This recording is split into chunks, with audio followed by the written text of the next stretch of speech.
Zdravstvuyte. Welcome to sunny California. Well, in fact, it's Belgium and it's not sunny. But anyways, on today's video, I'm gonna talk about this one. The Lubitel 2 camera. From Russia. With love.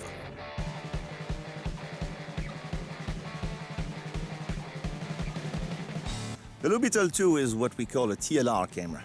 What's a TLR, you're gonna ask? Well, it's a twin lens reflex camera. We got two lenses. One is for the viewfinder, and the other one is for actually taking the picture. That leads to a small issue. It's called parallax, because what you see on the viewfinder is slightly higher than what it is printed on the film. But it's not a big issue unless for macro shots.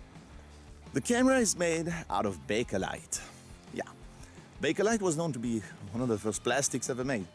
And by the way, it's a Belgian invention, invented by Mr. Leo Bakeland. And the cool story about this is that Leo Bakeland actually financed the research on bakelite by selling a patent about photographic paper to, well, a small company known as Eastman Kodak for $1 million in the late 1800s. That was a lot of money, I guess. I'm not bragging, but Belgium is responsible for a lot of inventions. If you Google Belgian inventions, you'll be amazed. Yeah, the bakelite, the saxophone, the dynamo, even a JPEG conversion is partially credited to a Belgian woman. Sadly, Belgium does not capitalize on their talents. Well, except for the Belgian IRS. Where's our money? Yeah. This camera uses 120 film, and the way you load it is pretty similar to other 120 cameras. You have an empty spool that becomes a take-up spool. You insert the film in the film compartment, and there we go. Each time you take a shot, there is the backing paper with numbers on the back that shows you which frame you are. And once the film is finished, well, the now empty spool becomes the new take-up spool, just like a reel-to-reel recorder. Shutter speeds range from 1/250 to 1/15. Well, not a lot if you ask me. And the lens is 75mm at 4.5. The camera is literally a carbon copy of the Voigtlander Brilliant from 1936. It has some improvement over the Voigtlander. For instance, there is a rear shutter and a real capability of focusing. Bad focusing, well, something you'll find is that the viewfinder always appears to be in focus. Well, focusing is achieved by this small circle in the center of the frame, which is actually the real focusing screen.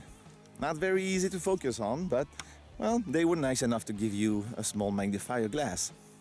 Performance-wise, it's a decent camera and a bad camera at the same time. If you shoot it wide open, you're gonna have some vignette and weird effects that are actually pretty cool. But if you stop it down to, let's say, f8, you get some sharp image that are almost undistinguishable from cameras that are really more expensive. On the side, you have this trapdoor that is supposed to hold color filters, but I've yet to see a Lubitel with the color filters in place. I guess they were optional and people didn't get them. And it even has a self-timer, so you can take selfies. The camera also has this flash sync connector that allows you to use a flash, and since it's a center leaf shutter, it's gonna synchronize to every shutter speed. Pretty cool. The Lubitel camera is literally an excellent camera if you want to get started into medium format on the cheap.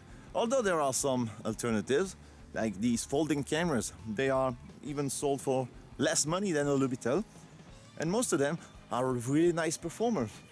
Problem is, this camera is now fashionable, and lots of people, they are asking a lot of money for them. Back when I got mine in 2001, I paid like, well, around 20 bucks for it.